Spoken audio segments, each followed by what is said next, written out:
여러분 안녕하세요. 민도사와 함께하는 청년을 위한 교과 공부 시간에 오신 모든 여러분들 진심으로 환영합니다. 안녕하세요, 김밥입니다.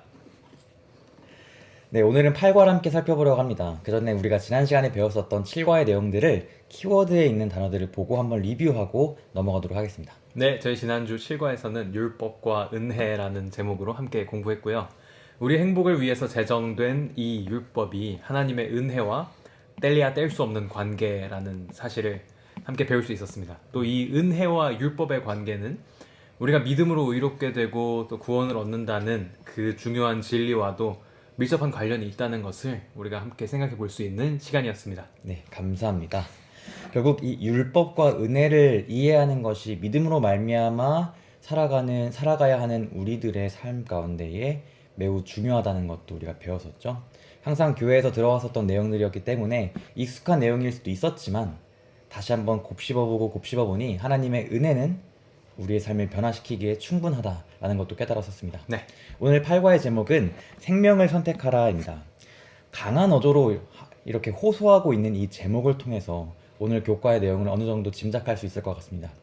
그 전에 오랜만에 시작 질문을 통해서 함께 열어보려고 합니다. 지금까지 살아오면서 했던 여러 선택 중에 가장 중요한 선택은 무엇이었나요? 네, 저는 이제 많은 중요한 선택들이 있었지만 20대 초반에 한번 말씀을 처음부터 차근차근 읽어봐야겠다는 생각을 결심을 하고 창세기부터 이제 성경책과 예언의 신 같이 놓고 부조와 선지자랑 같이 읽기 시작했던 일이 기억에 남는데요. 그때부터 제가 부모님께 물려받았던 그 모태신앙에서 이제는 스스로의 신앙, 나와 하나님과의 관계를 시작하는 어떤 시작점이었던 것 같습니다. 네, 감사합니다. 생각해보면은 사실 삶에서 중요하지 않은 선택은 아무것도 없는 것 같다는 생각이 들어요. 네, 사소한 선택 하나하나가 우리의 삶의 수많은 곳에 영향을 끼치고 있죠. 그렇기 때문에 우리에게 어쩔 때 찾아오는 중요하고 큰 선택들을 마주하면 더욱더 조심스러워질 때가 많이 있는 것 같아요. 그래도 저에게 가장 큰 영향을 끼친 것이 있다면 저도 목회자가 되기로 선택하고 결심하고 그 사명을 받아들이고 미국으로 와서 공부하고 있는 이 시간들이 가장 저한테는 중요한 인생의 결정적인 영향들을 끼치지 않았을까 싶어요. 네. 왜냐면 김밥님을 포함해서 지금 저희가 알아가고 있고 만나고 있는 수많은 좋은 인연들, 제 삶의 훌륭한 귀인들을 이곳에서 정말 많이 만날 수 있기 때문이었습니다. 네, 오늘 교과를 통해서 저희도 오늘 우리 삶 가운데의 가장 중요한 선택을 배울 수 있을 거라고 기대합니다. 시작하는 깨닫기는 모든 사람이 생명과 죽음, 축복과 저주, 선과 악 사이에서 분명한 선택을 해야 함을 깨닫는다입니다. 이를 소지는 생명나무. 인간은 태어날지 말아야 할지 선택할 수 없죠. 네, 하지만 태어난 이후에는 전적으로 스스로 선택한 그 선택의 결과를 맞이하며 살아가게 됩니다. 하나님께서도 우리에게 늘 선택하라고 명령하고 계시고 선택의 자유를 주셨죠. 그 중에서도 가장 중요한 선택을 말하자면 바로 이것일 것 같습니다. 창세기 2장 15절부터 17절에 있는 말씀 읽겠습니다. 여호와 하나님은 자기가 만든 사람을 에덴 동산에 두어 그곳을 관리하며 지키게 하시고 그에게 이렇게 말씀하셨다. 네가 동산에 있는 과일을 마음대로 먹을 수 있으나 단 한 가지 선악을 알게 하는 과일만은 먹지 말아라. 그것을 먹으면 내가 반드시 죽을 것이다. 네, 감사합니다. 하나님께서 아담, 즉 인류의 존재와 관련해 주셨던 중요한 선택지는 무엇이었을까요? 네, 이 선악을 알게 하는 나무의 열매, 이 과일을 먹고 죽든지 아니면 먹지 않고 계속해서 이 영생을 이어가든지 살든지 하는 그 두 가지의 선택지였습니다. 네, 감사합니다. 성경은 맨 처음부터 우리의 존재에 관해서 오직 두 가지의 선택만을 제시했습니다. 첫째는 우리가 원래부터 누리기로 예정되어 있었던 영원한 선택을 누릴 것인지, 아니면은 우리가 존재하기 전 아무것도 아닌 흙의 상태로 돌아가는 영원한 죽음을 맞이할지에 대한 선택이었죠. 하나님은 이 선택들을 주시면서 영원한 죽음을 초래하는 선택을 하지 말라고 우리에게 분명히 말씀하셨습니다. 왜냐하면 하나님께서는 우리가 생명을 선택함으로써 그분 안에서 영원한 생명을 가진 존재들로 남아있게 되기를 원하셨기 때문이었습니다. 이것이 바로 하나님께서 원하시는 것입니다. 그러나 인류는 죄로 인해서 이렇게 성경에 기록되어 있는 것과 같이 생명나무에 접근하지 못하게 되었습니다. 그래서 그 말은 영원한 생명을 얻을 수 있는 생명의 근원에서부터 접근을 하지 못하게 됐기 때문에 영원한 죽음의 방향으로 가게 되었다는 것이었죠. 그렇다면 우리는 이 생명나무에 영원토록 접근하지 못하게 되는 것일까요? 만약 그렇다면 정말 속상하고 절망적일 것 같아요. 나의 끝에, 내 끝에 기다리고 있는 것이 죽음뿐이라면 너무나 슬프고 참 말이 안 나올 것 같습니다. 밑에 있는 말씀을 한번 보겠습니다. 계시록 2장 7절입니다. 귀 있는 사람은 성령님이 여러 교회에 하시는 말씀을 들어라. 이기는 자에게는 하나님의 낙원에 있는 생명나무 열매를 먹게 하겠다. 22장 2절입니다. 강 양쪽에는 생명나무가 있어서 1년에 12번 열매를 맺는데 달마다 과일이 맺혔습니다. 그리고 그 잎은 모든 나라 사람들을 치료하는 약이 되었습니다. 네, 감사합니다. 밑에 질문 보겠습니다. 우리는 생명나무에 다시 갈 수 있을까요? 그렇다면 언제 다시 갈 수 있을까요? 네, 방금 읽었던 이 요한계시록의 말씀 가운데서 생명나무의 열매를 먹게 될 것이라는 그런 약속이 등장하고 있죠. 그래서 구원받은 사람들이 새 하늘과 또 새 땅에서 다시 그 열매를 먹게 될 것이라는 약속이 우리에게 주어져 있습니다. 네, 감사합니다.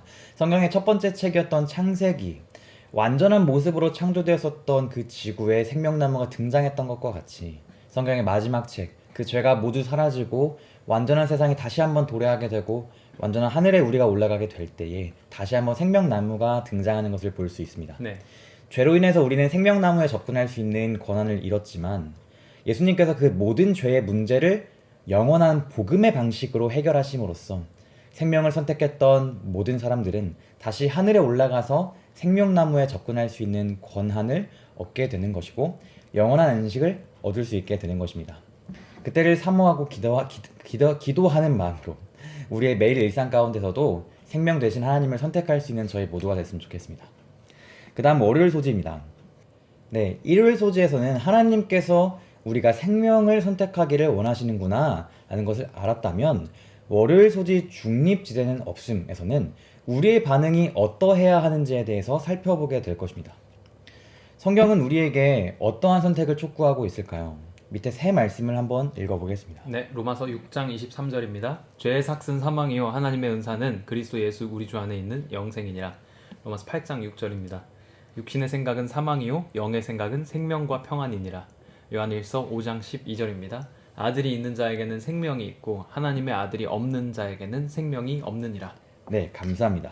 여기에서는 어떤 선택들을 찾아볼 수 있나요? 그리고 이 선택들은 몇 개로 구분이 되어지고 있나요? 네, 계속해서 어떤 대조되는 개념들을 보여주고 있는 것을 볼 수가 있습니다. 사망, 그리고 영생, 육신의 생각, 영의 생각, 사망, 생명과 평안, 아들이 있는 자와 없는 자, 생명이 있는 것과 없는 것, 이런 계속해서 반복되는 대조되는 개념들을 통해서, 표현들을 통해서 결국 우리의 선택지는 여전히 두 개로 나눠져 있고 중립지대는 가운데는 존재하지 않는다는 것을 우리가 성경을 통해서 분명히 볼 수가 있는데요.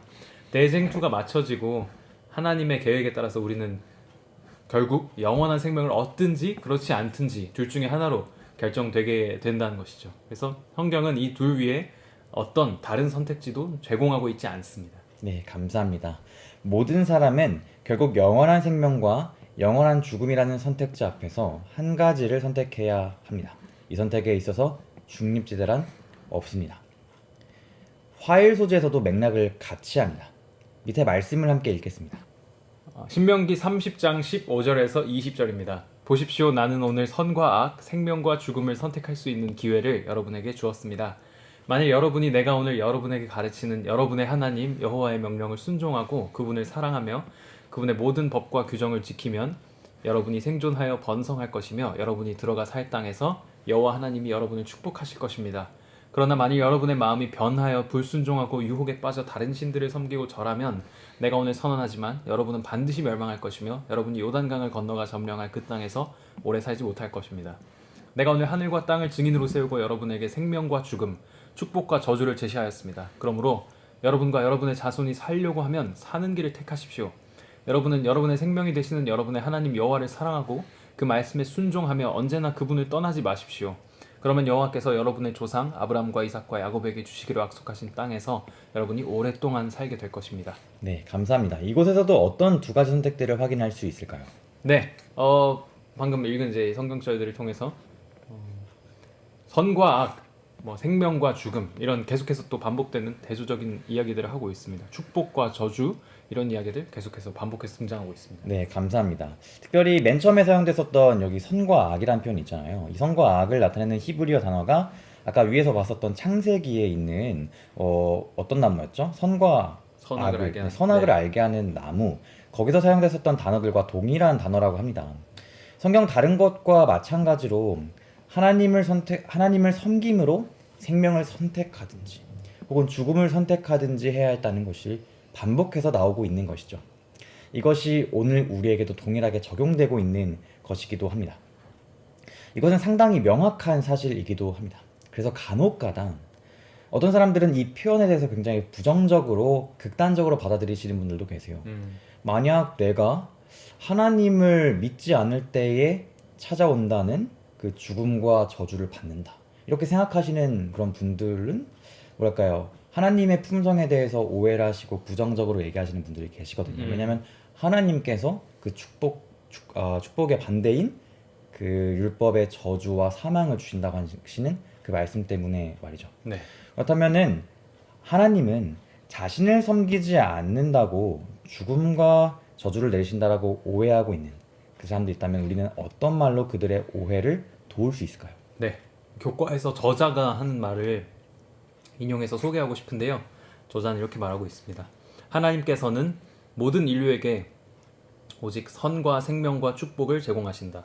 그러나 만일 그들이 하나님께로부터 돌아선다면 그와 반대되는 모든 나쁜 것들이 자연적으로 나타나게 될 것이다. 왜냐하면 그들이 더 이상 하나님의 특별한 보호하심을 받을 수 없게 되기 때문이다. 네, 감사합니다. 이 모든 것이 우리의 행복을 위해서 원래 주어졌던 것이었죠.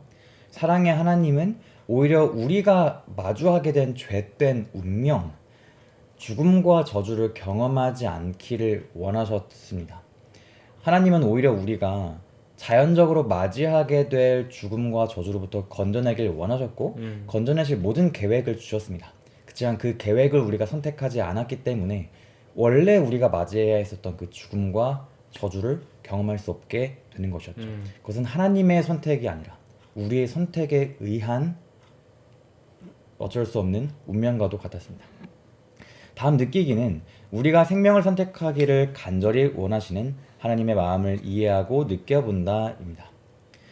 여러분들 아마 다들 아실 만큼 굉장히 유명한 분이신데 오은영 박사님이라는 분 알고 계시죠? 육아의 전문가라고도 불리는 분이 있는데 그분이 이런 말씀 하시더라고요. 아이를 키울 때에 너 한 번만 더 하면 혼난다. 엄마가 3번만 딱 참을 거야. 라고 이렇게 말하는 경우들 있잖아요. 그것에 대해서 그렇게 말하고 아이들이 그 하지 말라는 그 숫자를 딱 카운트해서 3번 이상 하면, 한 번만 더 하면은 실제로 화를 내고 혼을 내는 부모님들에 대한 얘기를 했었던 적이 있으세요. 그런 거에 대해서 오은영 박사님은 그것에 대해서 부모는 화를 내면 안 된다라고 얘기하더라고요. 오히려 처음부터 그 행동이 왜 문제가 되었었는지에 대해서 이해를 시켜주고 충분히 설명하고 그 행동이 충분히 교정될 수 있도록 기회를 계속해서 주어야 한다라고 얘기하고 있는 것입니다. 네. 하나님도 우리에게 완벽한 부모로서의 모본을 보여주고 계세요. 그분은 우리처럼 한두 번, 3번 선을 조금 넘는다고 화내거나 분노하시는 분이 아니라 지속적이고 한결같은 기회를 주시는 분이십니다. 수요일 소질이 내게 어려운 것도 아니요 라는 부분을 살펴볼 것인데요. 우리가 지금 계속해서 살펴보고 있는 이 신명기 30장에 있는 말씀을 살펴보면 우리가 흥미있게 볼만한 내용이 하나 있습니다. 이 말씀을 읽고 함께 밑에 있는 질문을 나눠보도록 하겠습니다. 네, 신명기 30장 1절에서 5절입니다. 여러분이 여호와 하나님에게 쫓겨나 흩어져 사는 외국 땅에서 내가 한 말이 생각나거든 여러분과 여러분의 자손들은 여러분의 하나님 여호와께 돌아와 마음을 다하고 정성을 다하여 내가 오늘 여러분에게 가르치는 여호와의 명령을 지키십시오. 그러면 여러분의 하나님 여호와께서 여러분을 불쌍히 여기셔서 여러분을 흩어버리신 모든 나라에서 다시 모으실 것입니다. 비록 여러분이 땅 끝까지 흩어져 있을지라도 여러분의 하나님 여호와께서는 여러분을 다시 모아 여러분 조상의 땅으로 돌아오게 하실 것이며 여러분은 그 땅을 다시 소유하게 될 것입니다. 또 여호와께서는 여러분을 축복하셔서 여러분의 조상들보다 더욱 번성하게 하실 것입니다. 네, 이 말씀을 통해 알 수 있는 하나님의 약속은 무엇인가요? 그리고 이 약속은 어떤 하나님의 은혜를 보여주고 있나요? 네, 잠깐 이 이야기의 배경을 소개하자면 하나님께서 이곳에서 율법의 축복과 저주에 대해서 선포하고 계신 장면이었는데요. 잠깐 이 상황에 대해서 계속해서 이야기를 해보자면 율법을 순종하지 않았을 때 찾아오는 저주들, 그 저주들이 처음에는 작은 것들이었다가 하나님의 보호하심이 거쳐져 갈수록 점진적으로 더 강한 저주들이 찾아왔습니다. 그 중에서도 하나님의 약속의 땅을 잃어버리는 그것이 이제 가장 큰 저주였는데요. 그러니까 외국 땅에 흩어져서 살아가게 된다는 것은 갈 때까지 간 그들의 상태를 나타내는 것이었다고 할 수 있겠습니다. 그런 지속적이고 또 고집스러운 반역을 보여준 상황에서 하나님은 그들이 여호와께 돌아왔을 때 그들을 다시 모으시겠다고 그렇게 말씀을 하세요. 심지어 땅 끝까지 뿔뿔이 흩어져 있을지라도 그들을 다시 돌아오게 하실 것이라는 그런 말씀인데요. 그리고 망한 백성인 그들이 돌아와서는 그 이전에 무리지어서 함께 그 약속된 땅에 살았던 조상들보다 훨씬 더 번영을 이루면서 풍족하게 그렇게 살 거라고 약속을 하십니다. 아무리 갈 때까지 간 백성이어도 선을 정말 넘어버린 그런 백성이라고 할지라도 여전히 회복시키시는 하나님의 다함없는 은혜를 볼 수 있는 장면입니다. 감사합니다. 김밥님의 말씀을 들어보니까 이 말씀은 우리를 향한 하나님의 끝이 없고 다함이 없는 사랑에 대해서 알려주고 있는 것 같아요. 다시 우리가 아이를 키운다고 한번 생각해 보죠.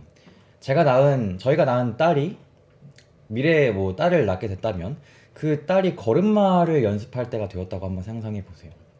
제 딸이 처음부터 잘 걸을 수 없잖아요. 근데 그 어린아이가 못 걷는다고 해서 너 2번만 더 넘어지면 엄마한테 맞는다? 이렇게 한다면 정말 말도 안 되는 것이죠. 이렇게 하지 않죠. 왜냐하면 우리는 그 아이에게 시간이 필요하다는 것을 알고 있기 때문입니다. 네. 하나님도 우리에게 시간과 기회가 더 필요하다면 계속해서 주시고자 노력하고 계시고 계속해서 주시고자 하시는 것이 하나님의 본성이고 하나님의 성품이세요.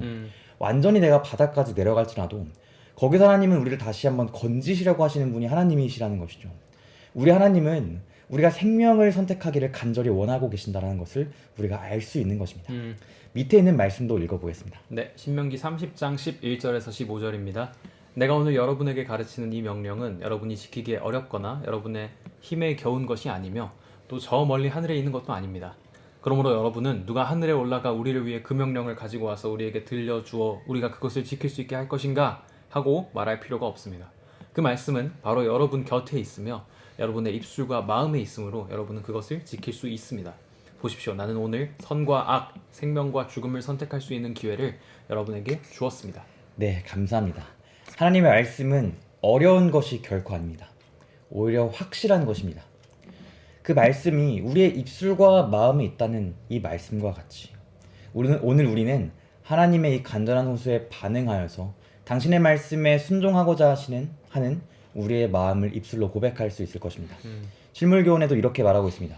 그가 명령하는 모든 것은 다 할 수 있는 것들이다. 이것은 어떻게 다 할 수 있게 될까요?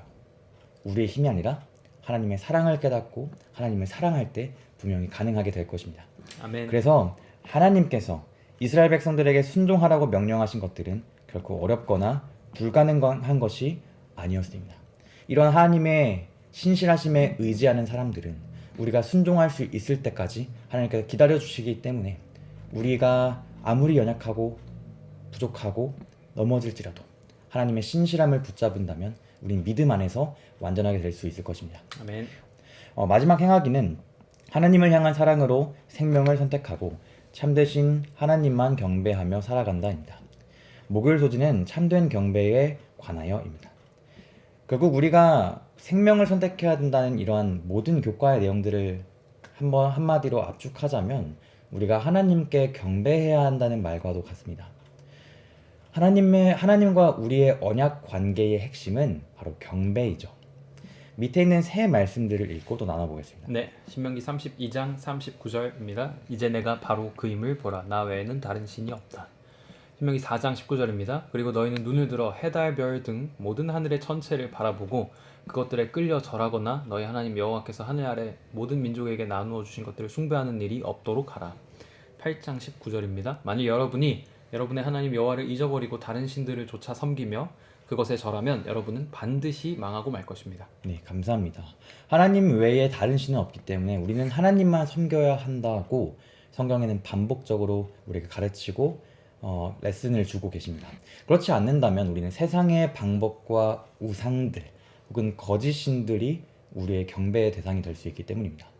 한번 우리가 밑에 있는 질문 나눠봤으면 좋겠어요. 우리 삶 가운데서 우리가 경배하기 쉬운 것들이 무엇이 있는지 한번 얘기 나눠보는 시간 갖겠습니다. 네, 여러분 찬미가 중에서 주 예수보다 더라는 찬미 아시죠? 이 420장에 있는 찬미가인데요. 한국 재림교회의 찬미가 개편이 불과 몇 해 전에 있었습니다. 그 개편이 있기 전에 이 찬미가의 가사는 주 예수보다 더 귀한 분은 없네라는 가사였거든요. 분이라고 하면 그 정의가 사전을 찾아보면 사람을 높여서 이르는 말이라고 나와 있습니다. 그래서 예수보다 더 귀한 사람은 없다라는 가사가 됐는데요. 사실 이 찬미가의 영어 가사에는 영어로 이제 I'd rather have Jesus than anything 이라는 가사를 가지고 있어요.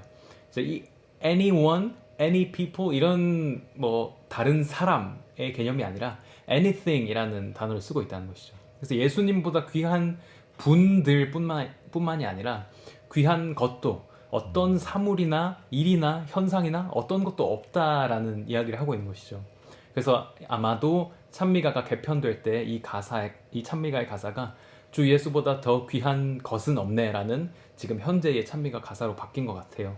그래서 우리 삶에도 다른 사람을 우리가 어떤 사람을 경배하게 될 그런 유혹과 그런 위험보다는 어쩌면 다른 물건이라든가 사물이라든가 현상이라든가 정말 아무것도 아닌 그런 것들까지도 경배하게 될 때가 얼마나 많은지를 생각하게 되는 것 같습니다. 그것 대신에 오직 예수님만을, 오직 하나님만을 섬기는 것이 우리가 할 수 있는 참된 경배, 참된 예배일 것입니다. 네, 감사합니다. 우리 삶 가운데에서 모든 것들이 경배의 대상이 될 수 있겠다라는 생각을 얘기해 주셔서 너무 감사합니다.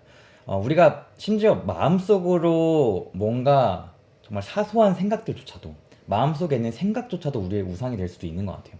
예를 들어서 내가 뭔가를 잘하고 싶다. 그 잘하고 싶다라는 그 생각조차도 우리에게 우상처럼 간절한 열망이 될 수도 있는 것이겠죠. 네. 그 많은 잠재적인 경배의 대상들이 하나님의 자리를 차지하지 않도록 우리가 기도해야 할 것 같습니다. 사도 요한도 이 세상이 끝날 때까지 계속해서 이러한 경배라는 컨셉이 큰 이슈가 될 것을 알고 있었습니다. 그래서 그것이 그 이슈가 우리 삶 가운데서 놓일 것이고 그것이 우리의 생명을 결정지을 것이다라고 가르쳐 주고 있습니다. 밑에 저희가 함께 볼 말씀들은 요한계시록에 있는 두 패세지인데요. 이 두 개 다 어떤 것을 경배해야 하는지, 이 말세에 무엇을 경배해야 되는지에 대해서 얘기해 주고 있습니다. 네, 계시록 13장 12절 그리고 14장 11절입니다. 그가 먼저 나온 짐승의 모든 권세를 그 앞에서 행하고 땅과 땅에 사는 자들을 처음 짐승에게 경배하게 하니 곧 죽게 되었던 상처가 나은 자니라. 그 고난의 연기가 세세토록 올라가리로다. 짐승과 그의 우상에게 경배하고 그의 이름의 표를 받는 자는 누구든지 밤낮 쉼을 얻지 못하리라 하더라. 14장 7절 19장 1절입니다. 그가 큰 음성으로 이르되 하나님을 두려워하며 그에게 영광을 돌리라. 이는 그의 심판의 시간이 이르렀음이니 하늘과 땅과 바다와 물들의 근원을 만드신 이를 경배하라 하더라. 이 후에 내가 들으니 하늘에 허다한 무리의 큰 음성 같은 것이 있어 이르되 할렐루야 구원과 영광과 능력이 우리 하나님께 있도다. 아멘. 감사합니다. 이 대쟁투의 핵심인 경배를 다루고 있는 이 두 말씀들을 보고 우리 한번 각자 의견 한번 나눠보겠습니다. 네, 이 누구를 섬길 것이냐 하는 것이 결국 중립 없는 이 대쟁투 가운데 어떤 편을 선택하는지를 선택하는 말이 그런 선택하는 일이 될 것이라는 사실이 너무나 분명하게 말씀을 통해서 주어져 있고요. 오늘 교과의 말씀은 그 두 편 가운데 너무나 명백하게 드러나는 생명의 편을 선택하라고 우리에게 호소를 하고 있는데요. 이 엄숙한 호소에 응답하면서 생명의 편을 선택하고 또 하나님만을 경배하는 삶이 되기를 우리 함께 결심해 보면 좋겠습니다. 네, 감사합니다. 우리의 상황은 각자 다를 수 있겠지만 쟁점은 같습니다. 참 하나님을 경배하고 생명을 얻을 것인지 아니면 주변의 압력에 굴복하고 하나님으로부터 돌아서서 죽음을 맞이하게 될 것인지 말이죠. 결국 개인의 선택인 것입니다. 그러나 하나님은 강요하지 않으십니다. 하나님은 사랑이시기 때문에 강요라는 것을 존재하지 않습니다. 도리어 사탄은 이 말씀을 보면 땅에 있는 사람들로 하여금 짐승에게 경배하게 강요하는 모습들을 볼 수 있어요. 네. 지금 우리가 경배할 수 있는 세상의 다른 것들 그 이상으로 우리가 경배하지 않으면 안 될 것처럼 만드는 사회가 찾아올 수도 있습니다. 강제적으로 경배하게 만들 수 있는 상황들이 있는 것이죠. 그렇지만 그것이 하나님을 경배하지 못하도록 강요할지라도 사랑으로 역사하시는 하나님을 기억함으로써 흔들리지 않도록 우리가 끝까지 기도해야 할 것입니다. 아멘. 밑에 질문은 매일의 삶 가운데서 영원한 생명으로 향하는 올바른 선택을 하기 위해 어떤 결심과 노력을 하시겠습니까? 라는 적용 질문입니다. 이 질문에 대해서도 각자 있는 곳에서 생각해보고 나눌 수 있는 분들이 계시다면 함께 나눠보는 시간들을 가지면 좋겠습니다. 아멘.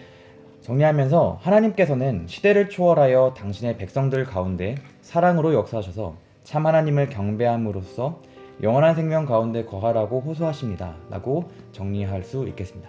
결론 읽고 마치겠습니다. 하나님께서는 이스라엘 백성들에게 생명을 택하라고 호소하셨습니다. 그리고 그 선택은 하나님을 진심으로 사랑할 때 가능한 것이었습니다. 하나님께서는 우리에게도 같은 호소를 하십니다. 생명과 죽음, 축복과 저주, 선과 악 사이에서 우리의 선택이 마침내 우리가 어떤 운명을 맞이하게 될지 결정할 것입니다. 네, 감사합니다. 이렇게 8과 생명을 선택하라를 마치게 되었습니다. 김밤님은 이과를 마치면서 어떻게 정리하고 싶으신가요? 네, 오늘 정리하면서 예언의 신의 한 구절, 선택력은 생애에 있어 지배력이다 라고 말했던 그 정로의 계단의 한 말씀이 떠올랐고요.